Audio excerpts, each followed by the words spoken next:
Welcome back to another episode of the BizMagic Podcast, your place for all things tech in your online business with some solid hits of general biz chat too. My name is Patty Meyer, and I am the CEO and founder of BizMagic, where my team and I support entrepreneurs who are overwhelmed by the back-end tech of their business. We create, implement, and teach the tweaks that help our clients make a bigger impact with less stress. Today, we are going to talk about good old AI. We talked about it way back early when I restarted this podcast, and we discussed with Tina Moore some ways to use AI in your business. But today, we are going to dive a bit deeper about that. And I know that AI can sort of be like a buzzword, right? Artificial intelligence, it's everywhere. It's in your inbox, it's in your feed. Everybody's talking about it. But today I want to slow things down a little bit and take an honest look at what implementing AI actually looks like in your business without the overwhelm, without the hype, and without pretending that it's some kind of magic and it's a magic wand that's going to do everything for you in your business. So today we're going to talk about how to use AI well, not just kind of play around with it, copy and paste, that sort of thing, and how to think about the impact of AI, not just the convenience, because that's a thing that's out there.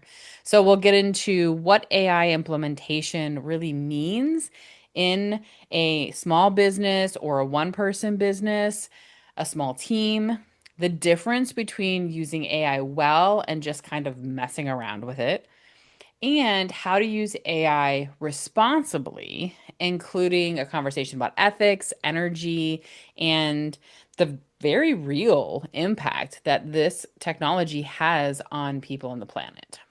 So let's dive in. So let's start with the basics. What does it actually mean to implement AI in your business? And by now, you likely know that AI stands for artificial intelligence. If you have been in the online business world for more than 5 minutes, which you likely have, you have probably heard some version of how you should use AI to do everything for you. Write your blog, answer your emails, plan your content, handle your customer service, run your entire life. And while in theory, AI can help you with all of those things, it's not the same as implementing it intentionally. And so here's what I mean by that. Implementing AI doesn't mean handing over the reins to it. It means identifying where in your business you need support and then thoughtfully introducing AI tools to augment, not replace your process. So, for example, maybe you're writing content and that takes you hours. You can try to use ChatGPT to help you outline your blog post or draft social media captions. That's a real use case. But for it to work well, you're still involved. You're still reviewing and editing, shaping the message so it sounds like you. That is implementation. Compare that to just sort of messing around, right? When you're copying and pasting whatever it gives you, no edits, no voice, no proofreading, and then just calling it good. That is not implementation. That's outsourcing your authority to a robot. And that's not really a great look for your brand, quite honestly. So, if you're wondering how to start implementing AI without getting overwhelmed, here's some advice that I have for you. Start small, start slow, start with something that's already a pain point that you have. Maybe you are stuck staring at a blank page every time you want to write a newsletter. Let AI help you there. That is a great place to start. Maybe you're repeating the same responses to emails and inquiries over and over again. You can use AI to help draft a template. That's real supportive implementation. You don't have to overhaul your business overnight. I always say that, and I will continue to say that. And you definitely don't have to pretend that AI is smarter than you because it's not. Just because it's a computer and it's a robot, it's not smarter than you. It's faster sometimes, it's helpful very often, but it's not a replacement for your judgment, for your creativity for your voice. Okay, so now let's talk about the difference between using AI well and just kind of messing around with it. There is a big, big gap between thoughtful use and lazy use of AI.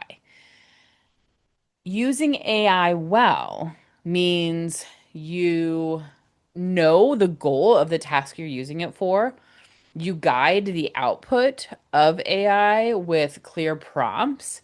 You review and revise the results that you receive.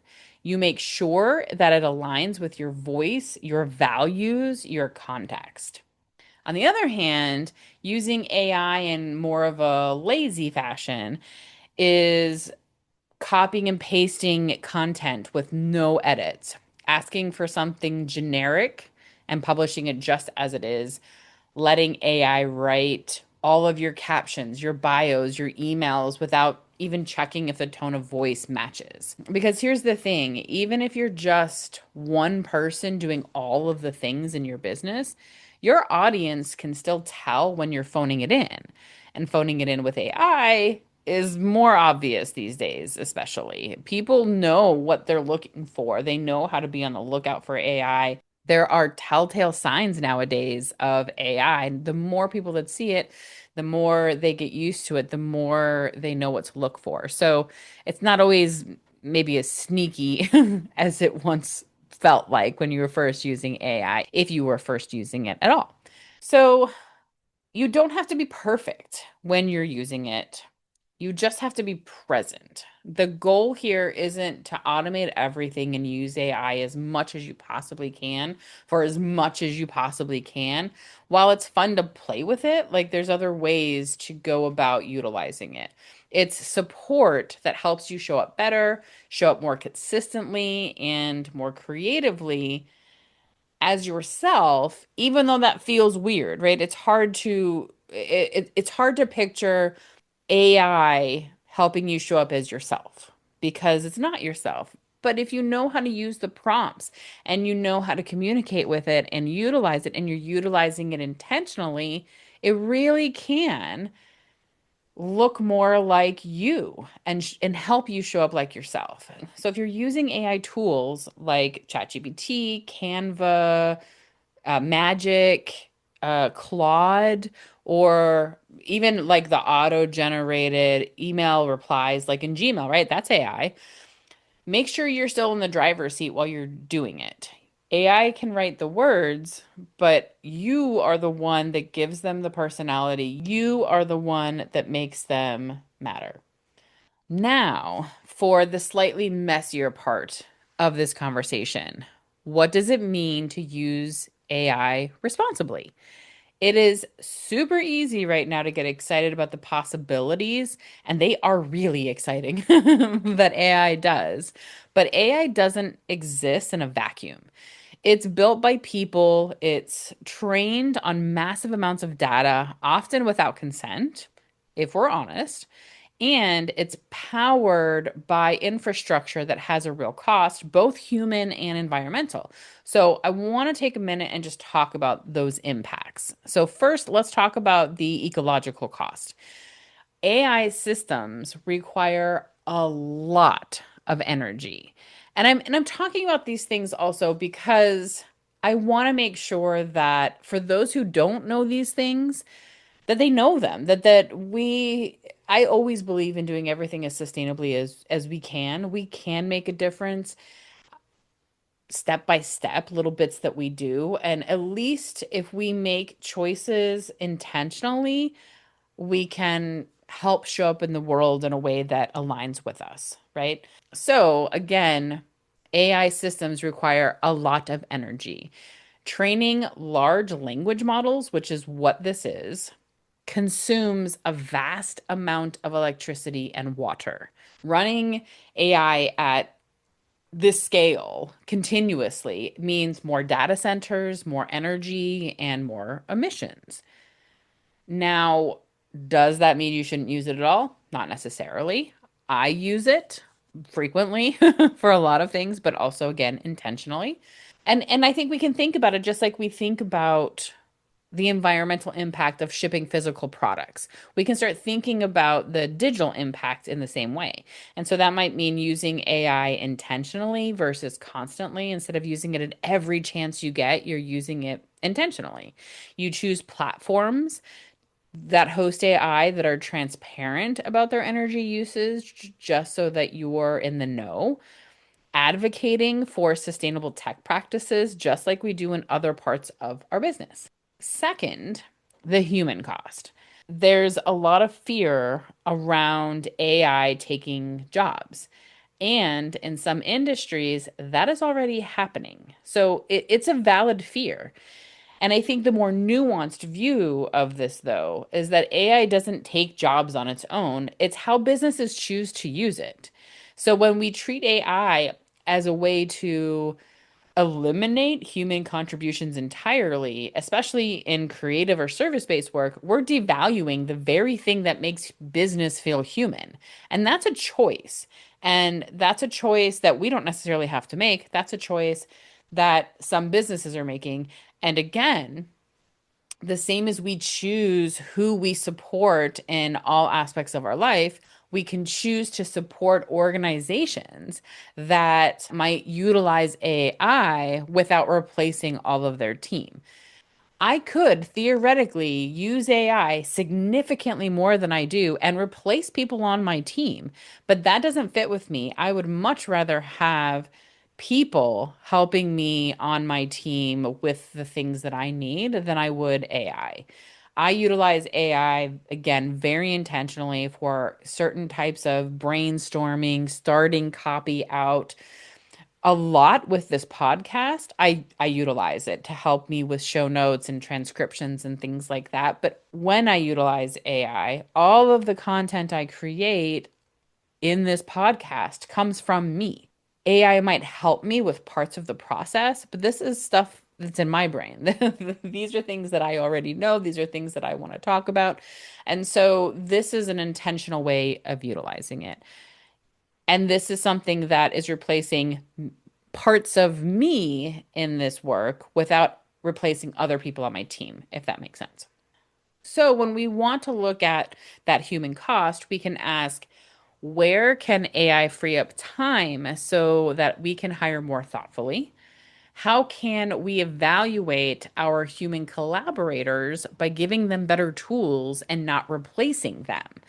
That is a great way to support your team, potentially cut some costs if necessary, or even better, take some of your work and the way you're showing up to the next level by providing your team with tools. What roles actually require judgment, empathy, nuance, and how do we protect and honor those roles in our businesses? You may or may not be running a large team or any team at all, but I think these are still really important questions to ask yourself because how we use tech shapes the world that we live in. And small businesses, we're not small in our impact.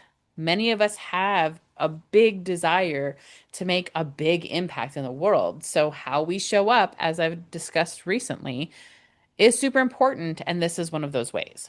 So, where does that leave us? If you're curious about AI, but also a little bit wary, that's actually, I think, a really good place to be because curiosity means that you're open to learning. Being wary means that you care about doing it well. You don't have to jump on every new tool or trend, and you definitely don't have to use AI the way that somebody else tells you. I mean, you don't have to use it at all. I just want to introduce these ways that you can use it differently. You get to experiment. You get to try something, see if it helps and adjust. You get to ask hard questions and you get to say no to things that don't align with your values, such as AI or such as using AI excessively. So I think that there are a few simple ways to move forward from here. Choose one area of your business that feels heavy. Try using an AI tool to support that one task, not take it over. but collaborate with it. Think of it like a brainstorming partner instead of a ghostwriter. 2, edit and review everything. Make sure it sounds like you. Add your voice, your nuance, your story. And 3, stay curious about the big picture. Read up on AI ethics, look into the environmental impact, support tools and companies that are doing the work responsibly. Because it isn't just about being more efficient, it's about being more intentional. And that's it. That's what I have for you today. I hope this gave you a really grounded and practical way to think about AI and not just as a scary thing that's happening in our world or another fun, shiny object that you can just play with and do whatever. And I hope that it's something that you can choose to use well. As always, if you need any help with anything, you know where to find me, Patty at bizmagic.co or on the website at bizmagic.co. And I'm always here to support you and your journey in your business in whatever way that may look. Thanks so much. Thank you for listening to another episode of the BizMagic Podcast. Like most small businesses and podcasts, we rely heavily on word of mouth.